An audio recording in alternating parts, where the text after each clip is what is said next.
After playing the beta for Monster Hunter Wilds, I've been playing World for a few days just to gather my thoughts and draw some comparisons. And overall, I came away from the beta with a very positive impression. But as with any first impressions, there were a few concerns and areas I hope the developers will address before the game's full release.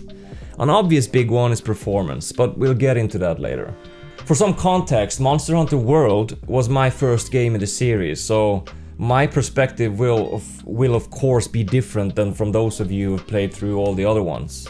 I also tried Rise, but never fully got into it. I'm sure it's a very good game, and I just never got the time, and my first impression was that it felt a little too fast-paced, and I missed the tracking and hunting mechanics, which is an interesting point about Wilds. I really hope they don't move away from looking for footprints and scratches and all that good stuff, because I love that shit. So that being said, I plan to give Rise another chance before Wilds come out, as more Monster Hunter is never a bad thing. During the Wilds beta, I spent about 25 hours testing various mechanics and exploring the world, and of course hunting a lot.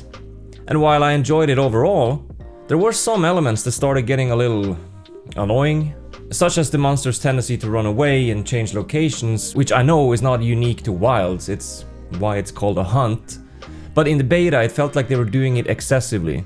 I have heard rumors though that this was intentional. Supposedly monsters were meant to move around more often in the beta to showcase the map's layout, highlight the utility of the new Sacred Companion, and encourage players to experiment with environmental traps. I even noticed that monsters frequently move toward areas with traps, almost as if nudging players to interact with the environment. This makes sense, especially since other aspects of the beta, like weather changes and the day and night cycle, seemed sped up, likely to let players see as much as possible in a short time frame. If this pacing is adjusted in the full game, the frequency of monsters running away might not be as frustrating. For now though, chasing monsters across the map became a bit of a chore. It quickly broke the flow of combat for me because it happened so frequently. It reminded me of the ancient Forestian world, where chasing Rathalos around that sprawling maze of a map was a real exercise in patience. But a little tip for those of you who don't know, try using a lure pod just before a monster is about to change locations. It can force them to stick around a little longer. And also, flash pods seem to be pretty effective in getting them to stay put for a while. The next point might be an unpopular opinion, but I found the beta to be far too easy. To clarify, I don't consider myself a skilled Monster Hunter player by any means, I'm average at best. But when I say the game felt easy, I'm not referring to how hard the monsters hit or how much health they had. The beta content is roughly equivalent to low rank Ancient Forest in World, I would guess. Instead, my concern lies with the plethora of tools and mechanics now available to players, which make the hunt significantly easier. So I hope they make sure to scale the monster's difficulty to match it. Take the Sacred for example. It's a fantastic addition that allows you to ride during fights, reposition quickly, but also spam jump attacks. So while it adds a new layer of fluidity to combat, it's easy to over-rely on it. At one point I was just mowing down a pack of Dushagumas while I was riding the Sacred, using a heavy bowgun, just running circles around them without taking a single hit. It was fun, but also kinda ridiculous. The weapons themselves have also seen significant improvements, which I think is awesome. As a bow main, I now have way more options and new moves to learn, making the combat feel fresh and engaging. However, the addition of mechanics like the perfect dodge makes it pretty hard to get hit if you time it correctly. So I'm curious to see how this integrates with skills like evade window and other evasion abilities. I know Bow had this move, and for dual blades it was called Demon Dodge. So I'm not 100% sure how many weapons had this, but I suspect once we reach high rank content I will eat my words and find myself struggling against tougher monsters anyway, but it's something to watch. And speaking of difficulty, Focus Mode was another feature I have mixed feelings about. I love the wound system. I think this is a brilliant step up from the tenderizing slog that was in World.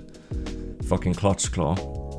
But I'm not sure I'm a big fan of the auto-targeting. When I started playing Monster Hunter World, I quit the game after a few hunts because I just couldn't get into the combat and the lack of a lock-on that I was so used to from other games like Elden Ring. But once I came back for a second try and finally understood it, I was hooked, and now I actually prefer this way of manually aiming your attacks more than the traditional lock-on system. I even went back to Elden Ring and tried playing with mouse and keyboard and manually aim, and the didn't work. But yeah, like I said, I play with a mouse and keyboard, and using the bow, there's really no difference with having focus mode on or off, except from highlighting the wounds.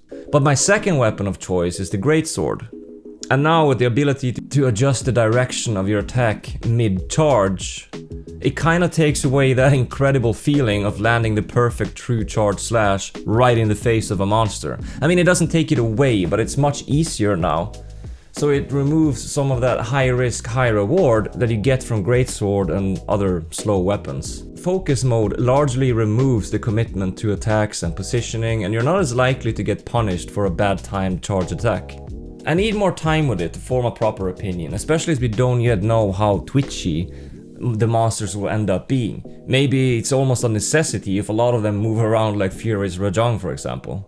Moving away from combat, one other small gripe I have is how easily monsters destroy those pop-up camps you have. I understand that these camps are meant to be temporary and they require a strategic placement, but as it stands, they're just far too fragile.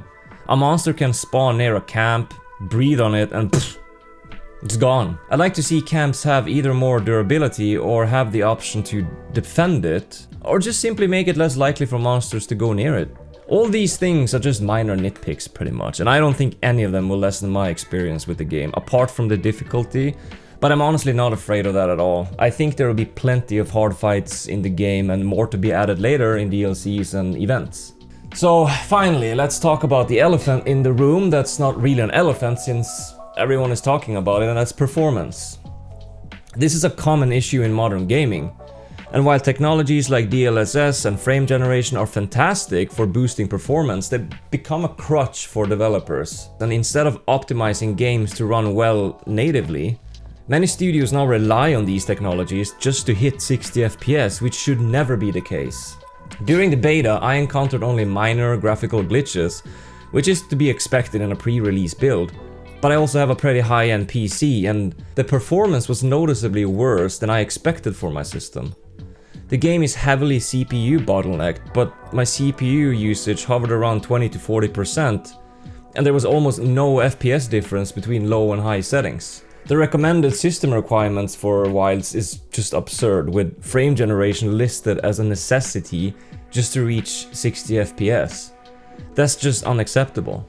Optimization is clearly an issue, and while I'm confident the developers will make improvements before launch, I don't expect the system requirements to change.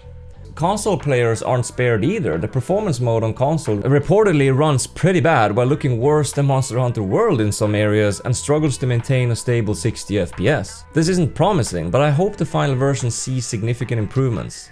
So, despite these issues, I'm optimistic about Monster Hunter Wilds. My concerns about difficulty, monster behaviors, focus mode and performance are just relatively minor in the grand scheme of things. And I believe the full release will deliver the challenging, immersive experience fans expect. If the developers can balance the new tools with tougher monsters and refine the game's performance, Wilds could easily become one of my all-time favorite games. So what did you think of the beta? Was there anything you would like them to change or tweak? Did you have performance issues? Let me know in the comments, and while you're down there, please consider subscribing, and I will see you in the next video.